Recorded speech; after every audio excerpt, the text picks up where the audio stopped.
మా మదర్ పేరు patient name ఆవుల రమాదేవి.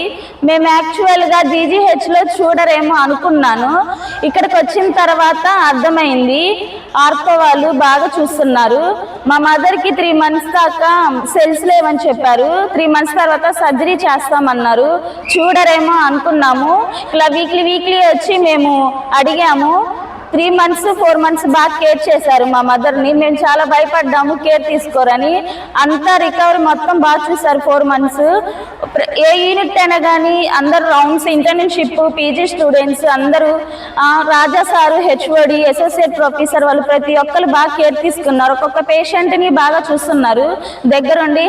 అదే కాకుండా నర్సు స్టాఫ్స్ కానీ అందరూ బాగా చూస్తున్నారు, స్టూడెంట్స్ కానీ. Thanks for GGH. సర్జరీ అంతా బాగా సక్సెస్ఫుల్ అయింది. అంతా ఎంఎస్ఆర్తో వాళ్ళు బాగా కేర్ తీసుకున్నారు. Thanks for GGH. Thank you అండి. సో ఇది ఒక సక్సెస్ స్టోరీ.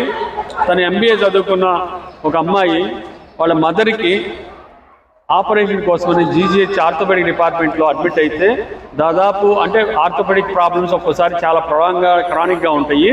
అలాంటి సిచ్యువేషన్లో 3 నెలలు గవర్నమెంట్ హాస్పిటల్ కాకుండా ప్రైవేట్ హాస్పిటల్ అయితే చాలా డబ్బు ఖర్చు అయ్యేది. ఎందుకంటే ఇక్కడ రూమ్ రెంట్లను, మందులను, ఆపరేషన్ ఛార్జీలను, ప్లేట్లను, రాడ్డం దేనికి ఖర్చు అవ్వదు.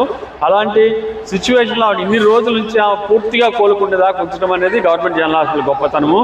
ఇక్కడ మీరు వెళ్ళిపోండి అని కానీ, మీకు డబ్బులు అవుతాయి కానీ అలాంటి సమస్యలు ఏమి ఉండవు. అదే కానీ మీరు చెప్పింది. సో అలాంటి సమస్యలు లేవని చెప్పి ఎంతో సాటిస్ఫై అయ్యి ఈ సక్సెస్ స్టోరీ మీ ముందుకు తీసుకొచ్చిన ఏం పేరు ఆవుల పావని గారికి మా గవర్నమెంట్ జనరల్ హాస్పిటల్ తరఫున సూపరింటెండెంట్గా డాక్టర్ ఎస్ఎస్వి రమణ నేను వారికి కృతజ్ఞతలు తెలియజేస్తున్నాను. ఇలాంటి మెసేజ్ పబ్లిక్లోకి వెళ్తే మిగతా వాళ్ళు కూడా ఈ గవర్నమెంట్ జనరల్ హాస్పిటల్ భూతము అది ఇదని చెప్పే ఎవరికైనా సరే ఒక మెసేజ్గా ఉంటుందని ఉద్దేశంతో ఈ సక్సెస్ స్టోరీ మీ ముందుకు తీసుకొస్తున్నాం. థ్యాంక్ యూ పావని గారు.